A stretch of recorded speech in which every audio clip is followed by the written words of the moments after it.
Hi, folks. Today we're going to take a look at what happened with LIA in court for Brian Fahey's hearing this past week. But before we start today's video, as always, a big thank you to all of my current and new channel members and subscribers. Without all of your support, I couldn't keep the channel going, so I want to thank you all personally from the bottom of my heart. And a quick word from today's sponsor. Today's sponsor is Aura. It's my favorite time of year, spooky season. And what's scarier than any monster? Data thieves. This is where today's sponsor can help, Aura. Aura is an all-in-one digital security system that offers peace of mind and tons of benefits, like 24-hour monitoring of your credit and personal information so it doesn't end up on the dark web. It also has password protection, parental controls, and can even put an end to those pesky scam calls. Hello? I'm calling about your car's extended warranty. And what's worse than a Nightmare on Elm Street? Identity theft. And Aura can help put a stop to that too. Aura is offering you a free 14-day trial by using my link or scanning the QR code on the screen that you can cancel at any time.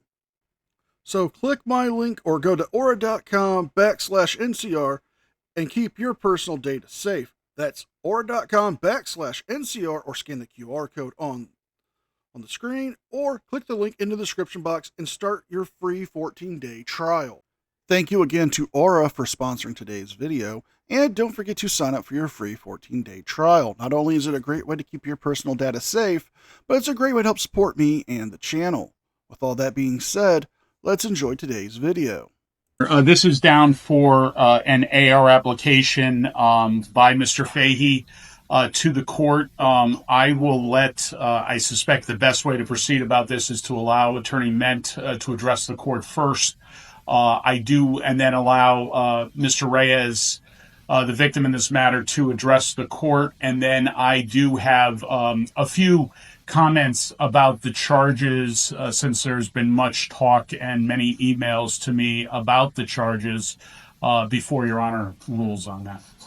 Good morning, Your Honor. The court does have our application for AR in front of it. The statute was created exactly for situations like this. The statute, I believe, has been in place for more than 60 years. And it is in place in cases where there has been a first-time offense by someone who the court can find is not likely to reoffend in the future. Now, for those who are unfamiliar, an AR program is a type of deferment program where instead of getting jail time, a person will get probation or courses or sometimes both. In this case, Brian Fahey will be serving 18 months of probation, and he would have to take some anger management classes and counseling. Now, this could be beneficial for him. He might have some issues that he might need to work on, and after getting done with them, might want to take these steps to continue to work on them. However, this deferment program debunks one of the biggest lies Sean has been saying about Brian Fahey for the last few months. In about the last 2 to 3 months, Sean has been making accusations that Brian Fahey, when he was in his early 20s, was arrested for selling narcotics. However, if he was arrested for selling narcotics, how was he able to become a law enforcement officer? He would have a criminal record. Oh, well, maybe he had a deferment program. Well, that could possibly be. However, there would be a problem with that. He couldn't get another deferment program or accelerated rehabilitation program, or AR, in this situation due to the fact that he'd already been on one. And once you have received one, that's it. You cannot get another one. Now, Sean's accusations have been debunked, but let's see what happens further on in this court hearing. And that's exactly what you have today. You have a disorderly conduct charge, a C misdemeanor by someone who has not offended in the past and clearly has no reason to reoffend in the future. And I believe that this diversionary program, this pretrial application for accelerated rehabilitation, is quite appropriate in these circumstances. I understand there'll be an objection, and perhaps I can be heard again after that. And does the victim, Mr. Reyes, wish to hear? Yes, sir. Good, step off. Thank you, Your Honor. Yeah, that's fine. And Mr. Reyes, if you would stand at the table. Mr. Reyes, there's a request to have you videos while you object to that. I do not object, Judge. You just identify yourself. Sean Paul Reyes. Thank you, Judge. Thank you for allowing me to be heard today, Judge. I stand before this court not only as the victim of the defendant, former Sergeant Brian Fahey, but as a citizen who still believes in the rule of law that must be applied equally to every person, regardless of the badge that they wear. My first encounter with the defendant took place in June of 2021 at the Connecticut State Police headquarters. The defendant violently grabbed my camera from my hands, threw it to the ground, grabbed me by my shirt, while jabbing his finger into my chest. He later falsely claimed, that he thought my camera was a firearm.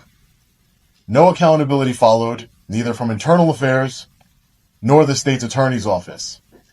2 years later, in July of 2023, it happened again. The same sergeant Exactly what the hell do these two things have to do with the incident that happened on July 11th of this year? Now, I get it. You've had a past with Brian Fahey.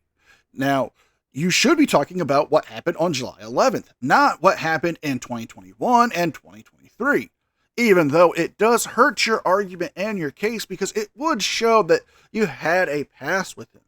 And you brought up the fact that you went through the proper channels, and so has the defense and the prosecution in this case. They've brought up the fact that, yes, you are filing a civil lawsuit, which is your right to do, seeing as you went through Internal Affairs, and Internal Affairs said they found no wrongdoing on Fahey on both occasions. And now that you're filing the civil rights lawsuit to sue him, he has lost qualified immunity, even though that trial is currently on suspension right now, due to the fact that you begged for this before the criminal trial starts for you in November. Well, your next hearing, I should say. But Sean, why are you bringing this up? This is actually hurting you more because it's going to break the argument that you didn't have a breach of the peace, that you didn't do anything wrong. You can make the arguments all you want, but in reality, this is not going to help you in any way. and Brian Fahey confronted me outside of the barracks, preventing me from entering in the public building, slammed the door on my leg repeatedly, seized my camera from me again, and threatened to arrest me. Again, there was no accountability whatsoever. That continued lack of accountability emboldened him and ultimately led to the incident that brings us here today.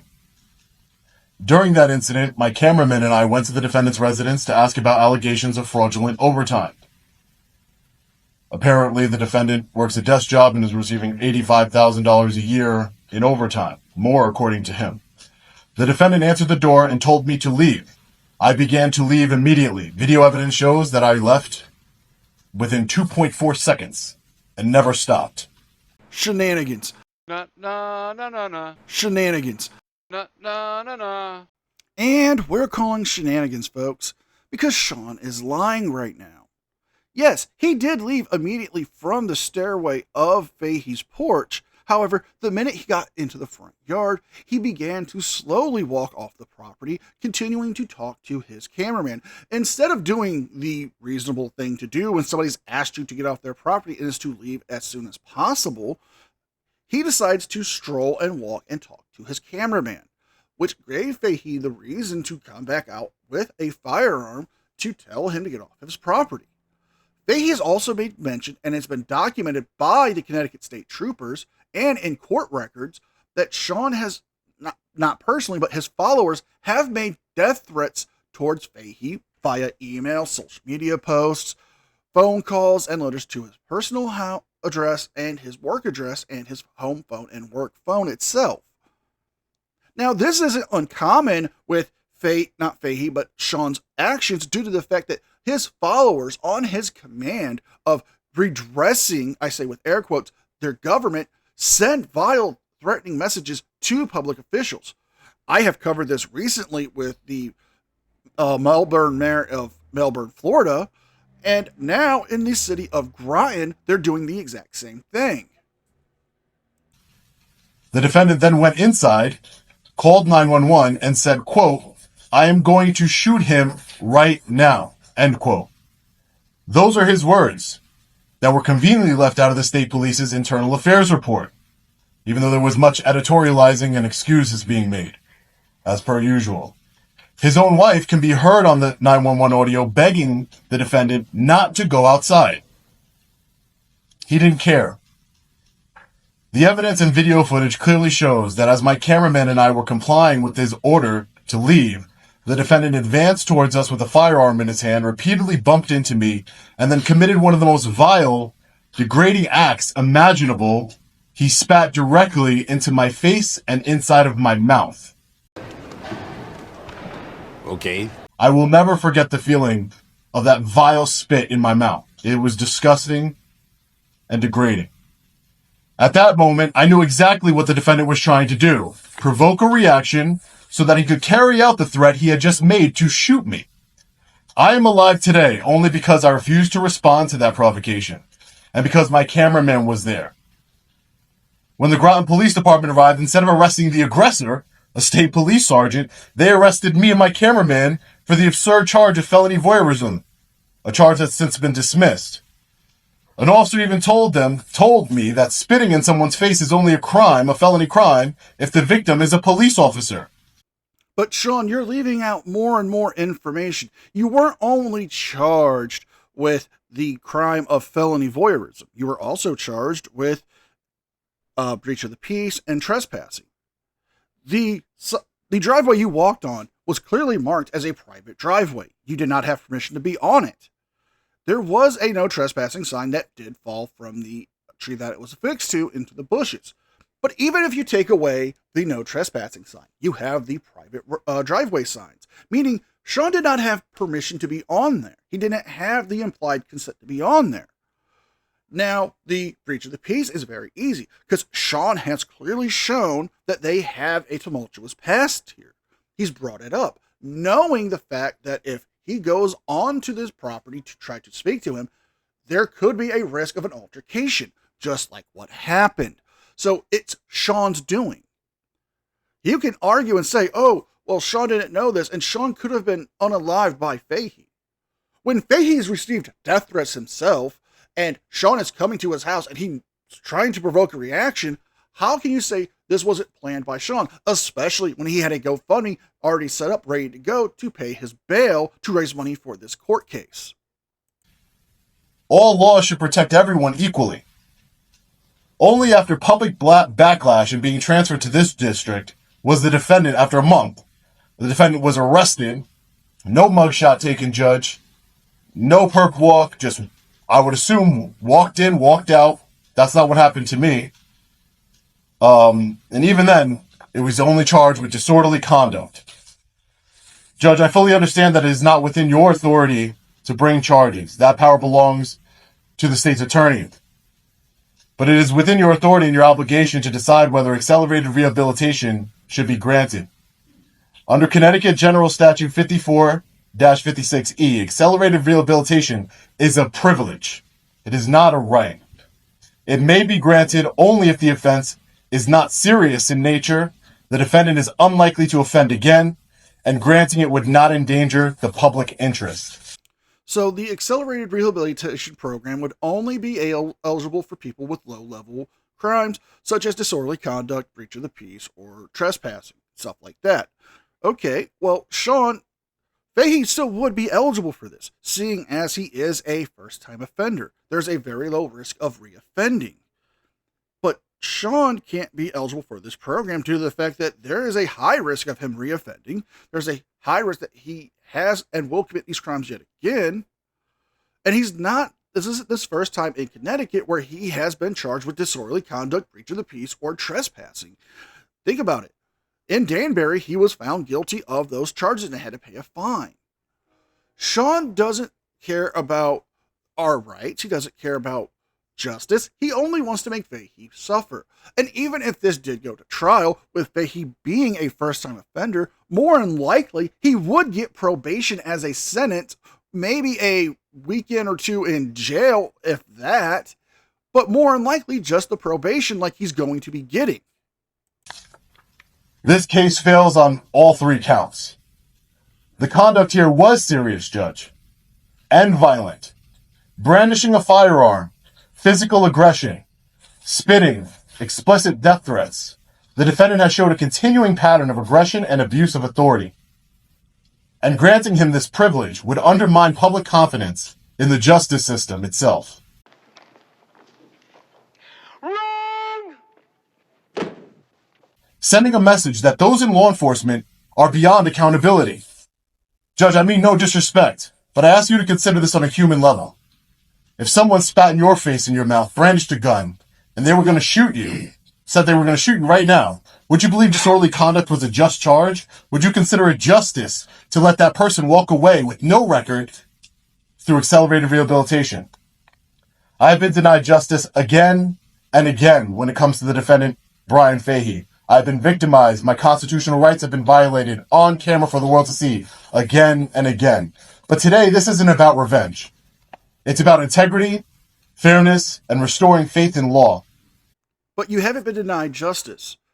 Okay? Sean, Fahey has been charged with disorderly conduct. Okay? That's a crime he committed. He's being charged with it. Now, I know you want him to be charged with felony threatening and, intimidation or terroristic tactics, but it doesn't meet those elements, okay?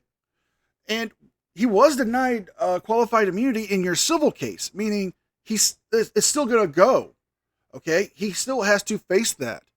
So how are you being denied justice for the previous incidents in 2021 and in 2023 and the incident now? He's being punished. He's just asking for a reduced sentence or a deferment program. Something that you would ask for if it was you, because you've done it before. Justice must mean the same thing for everyone, regardless of their title or uniform. For these reasons, Judge, I respectfully ask the court deny the defendant's application for accelerated rehabilitation and set this matter for trial. Only a public trial where evidence is tested and truth is revealed can bring even a measure of justice, not just for me, but for every citizen who believes in accountability under the law. Thank you, Judge. Thank you, Your Honor. I want to address a few things Mr. Reyes said. I completely agree with Mr. Reyes that equal protection under the law is of utmost concern. It is not only true equal protection, but even the appearance of equal protection under the law needs to exist. It does here.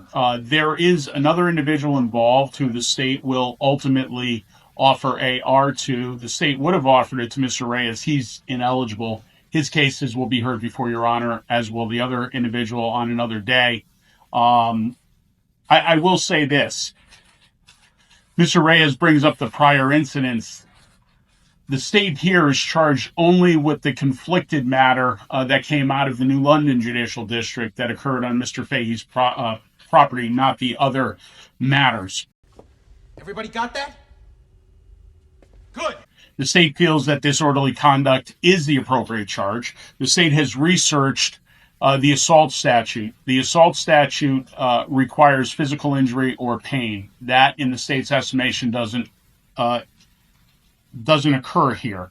Additionally, there is, under the assault on public safety personnel, a specific reference to feces, urine, saliva being hurled or thrown at a public safety officer, and that's why that charge is different than the assault charge. Obviously, if the legislature chose to change that, they could.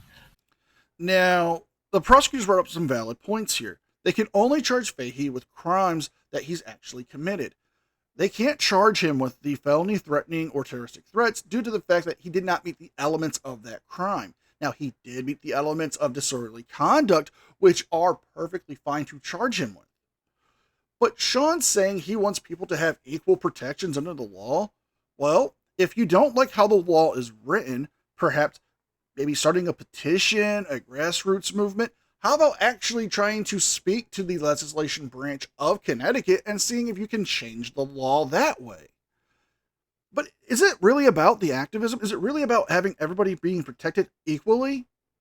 I mean, if Sean was saying that everyone was being treated equally here, he wouldn't have the ability to grift for money. I mean, he was just called out by Direct D, and Direct D brought up a valid point. Sean's asking for all this money for these lawyers when he makes so much more money than everyone thinks. I mean, I did a little bit of math, and looking at 3 weeks of videos and live streams, Sean alone from YouTube made over $65,000. So it's not about the activism, it's about the money. And why is he grifting for so much money when he makes so much just from 6 videos and live streams a month? They have not to date. I need to charge on what's there. There's been much talk recently about threatening as a charge. I will start with the threshold matter that should former Sergeant Fahey have been charged with threatening and assault and disorderly conduct, he would likewise be eligible to apply to this court for accelerated rehabilitation. Those are not preclusive charges. I have done much research, case law. I've done much research with the jury instructions related to threatening, specifically threatening in the first degree, which would be threatening in the second degree by means of with the use of a firearm. I don't think it applies here for several reasons. First of all, in reviewing, we have asked, as the state's attorney's office, I've had an opportunity to review body-worn video from Groton Police Department when they responded to the scene. On scene, Mr. Reyes indicated and was provided, or was going to be provided, a link to Axon to upload the original unedited videos from his encounter with Mr. Fahey. He did not do that. Mr. Reyes spoke to my inspector about turning over a copy of the video. He said he would do that. He did not do that. To date, the state has not received, through counsel or from Mr. Reyes directly, a complete unedited version of the 2 videos that were out there. So the state is left to charge and review based on reports, based on body-worn camera, and based on edited videos that have occurred online. Again, valid points brought up by the prosecution here. Sean wants them to do all this work. They want him to charge Fahey with all these things, but yet when he was asked, could you provide the evidence for this, he's denied it multiple times. When the officers asked him for, the possibility to get the footage unedited, no, I'm not going to do that. And then when the prosecution asked for the evidence to say, okay, if you have it, let us see it, and we can charge him with this stuff, he still denies it. Because it's not about actual justice. It's not about punishing Fahey for an actual crime. It's all about Sean's ego being hurt. And if Sean's ego's hurt, he's going to go after him and retaliate. Because this has all been one big vendetta since 2021. Since the first time the Connecticut State Troopers Internal Affairs Division denied Sean, saying, hey, he didn't do anything wrong. This is all about Sean's bruised ego, hurt fee-fees, and wanting some go-away money. I will say that in reviewing transcripts and reviewing body-worn video of Mr. Reyes' encounter with at least one of the police officers on scene that night, he indicated he wasn't fearful of the defendant, that he would have engaged the defendant but for the firearm. In the state's estimation, the words, which could never have been conveyed that day from the 911 operator to Mr. Reyes, could not possibly have constituted an imminent threat to him at that point. They are, in the state's estimation, bluster. The reason I say that is because Mr. Fahey had a firearm, encountered the defendant, and never acted on those words. If there was a threat that day, it would have been having the firearm at his side, on his own property, by the way, which runs into a gray area of protecting. I know from the threats I've received online that my office has received and Mr. Fahey did indicate he had received threats, not from Mr. Reyes, okay, to be sure, and neither have I, but from people who have commented on Mr. Reyes' video. And the plot thickens! And thus, the reality is one is entitled to defend oneself or one's family or others. There is justification when deadly threats have been raised against people. In watching the video, Mr. Fahey never, in the state's estimation, as they chest bumped out. So Sean wasn't really scared, in his own words. He told the officer on the body cam footage that if it wasn't for the gun, he would have retaliated for Fahey spitting on him. Okay, so the threats and the fears of being shot by Fahey are, well, just made up, so he can try to play the victim even more. And even the prosecutor said that Sean's followers have been making threats towards him and his office. Fahey has confirmed it through the courts during the civil matter that there have been threats made against him by Sean's followers. So he can't say that there wouldn't be a just cause for Fahey to believe that Sean might come to his house to do violence. He doesn't know if that cameraman is just somebody Sean has paid or one of his followers who's with him who may try to harm Fahey. So you have the reason why Fahey would come out with a firearm, and even on his own property, he's allowed to walk around with a firearm. He didn't brandish it. He didn't raise it to Sean's head or anything. He kept it at a reasonable level with the trigger discipline with the finger off the trigger to make sure nobody would have gotten hurt unless he absolutely needed to use it. Out to the street, raised that firearm towards Mr. Reyes. He turned over the firearm when Broughton arrived. And the reality of the situation is that Mr. Reyes himself that day, and in the state's estimation, if there was a threat, it was the firearm itself and not the words that were never heard by Mr. Reyes till some 6 weeks later.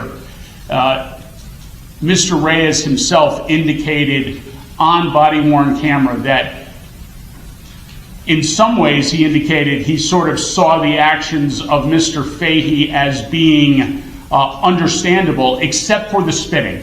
What Congratulations, you played yourself. bothered him was the spitting.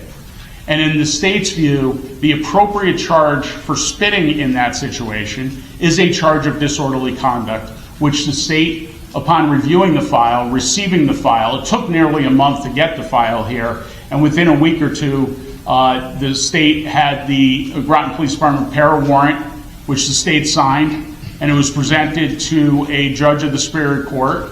And Mr. Fahey, like any other citizen similarly situated, turned himself in on that warrant. And we stand here today before Your Honor on the AR application. But I wanted to make it clear why those other charges, because there's been much talk about those other charges. And in the state's estimation, those charges are inapplicable to the situation that occurred here. The state's ultimate goal, quite frankly, Judge, is, I know there's civil suits pending, I know there's ongoing litigation. The state's ultimate goal is for Mr. Fahey to stay away from Mr. Reyes and for Mr. Reyes to stay away from Mr. Fahey. And that's the state's ultimate concern. The state does not want this to escalate any further than it has. But based on the actions that I must judge my charges on, and that is simply the actions at Mr. Fahey's house that day, not any previous actions, because I'm left with that simple conflicted incident and not the pattern of conduct. I felt that the disorderly charge was the appropriate charge, and that's what Mr. Fahey was charged with. So because Sean is a convicted felon, he cannot be eligible for the AR program. However, seeing as Fahey is not a convicted felon, and neither is the cameraman, they're going to be offered this program. And the prosecutor is right.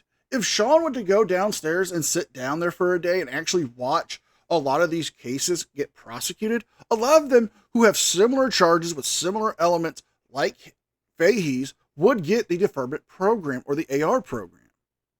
Now, we've heard a lot of the back and forth here, so let's get ready to wrap this up by hearing Sean's last arguments to the judge on why Fahey shouldn't be getting the AR program. Judge, I just wanted to clarify that the state's attorney did a great job defending Mr. Fahey here, but I did want to give all the video footage to the investigators. It doesn't show anything other than beforehand meetings with, so it's not something I'm trying to hide. You sure about that? You sure about that? You sure about that? I was advised by my attorney, Steven Seeger, not to provide the video. I have no problem doing it, but I was advised by my attorney and I listened to my attorneys, so it's not something that I'm trying to hide from the state or anybody. The entire interaction between myself and the defendant is recorded, unedited, other than what the state police say, that I edited out trespassing signs that don't exist, that my cameraman had a mask and a hood on, all types of lies, Judge, that are verifiably false. And again, I only brought up the prior incidents to show this is a pattern. I understand that's not what it's being charged with here today. And as far as me not understanding his behavior, Fahey went back inside. The defendant Fahey went back inside. He should have stayed inside. He came outside because he wanted to shoot me. That is evident here. Sean is lying out of his ass right now. You didn't know about the phone calls or what was said to 911 dispatch until you got the phone calls. Okay? Now, you told the police that you would have fought back if he didn't have a gun. You weren't scared of anything but the gun itself because you would have fought back. Okay, that takes away the notion of fear from the threats. So he can't be charged with it. You didn't have applied consent to go onto the property. You take away the no trespassing sign that fell down. You still have the private driveway signs, knowing you did not have permission to be on that property. You went there. That is trespassing. You can argue and say, I was scared, he wanted to shoot me. But until you know for certain, and with your own words, debunking everything you've said today in this video, you're just a liar. A big, big liar. And for you to grant an AR in this case, I understand that, this happens all the time, but how many times are law enforcement officers who take an oath to uphold our constitutional rights, who take an oath to enforce law and order, are sitting before you having spit in a citizen's face and mouth and drawn a firearm on them? This is not just an everyday citizen. This is a former law enforcement officer who should be held to a higher standard. And I don't believe that it is justice for him to be granted the AR. And I agree with the state. I want nothing. I don't want to ever see Ryan Fahey again after today, maybe at my trial. And again, the state argued a lot of semantics of, he threatened you after the fact. That, you know what that did to my family, for my children, for my wife, to hear that this man was going to shoot me, to see the video of him spitting in my face, trying to provoke me. The state's attorney said that I never threatened him. He told 911 that I threatened to kill him.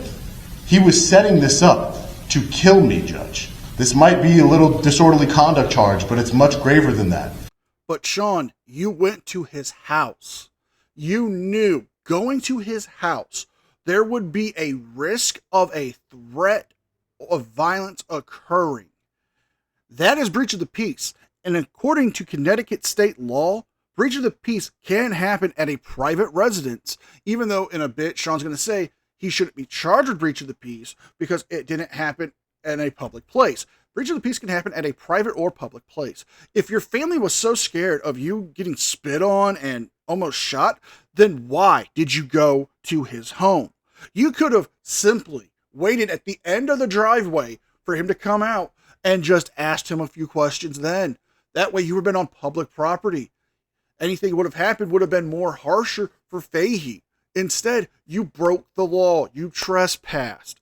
You did it because you wanted money. You wanted the notoriety. You wanted to try to provoke a situation. He said he threatened to kill me. He made multiple false statements to law enforcement. The audio that when he spoke to law enforcement on the body camera footage, I don't have it. It's all been redacted. It's all been muted away. This is a cover-up. This is a conspiracy between the Groton Police Department. He talks about, he had the gun on his hand, semantics. He's charging me with criminal trespassing for leaving in 2 seconds.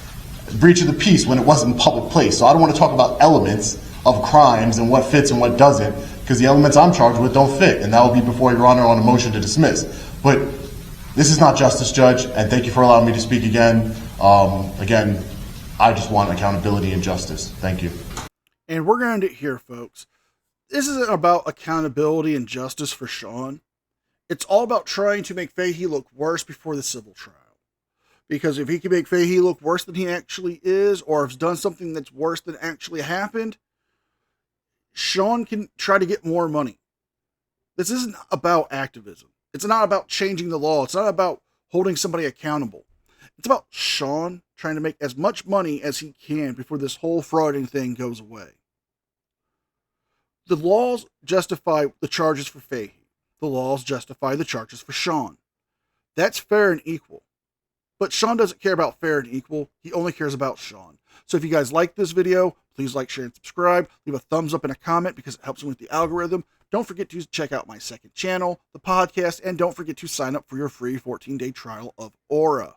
With all that being said, be well, be safe, and I will see you guys next time. Any special thank you to all members of the news team. Without all of your support, I can keep the channel going. So I want to thank you all personally from the bottom of my heart. You guys mean the world to me, and I can never thank you enough.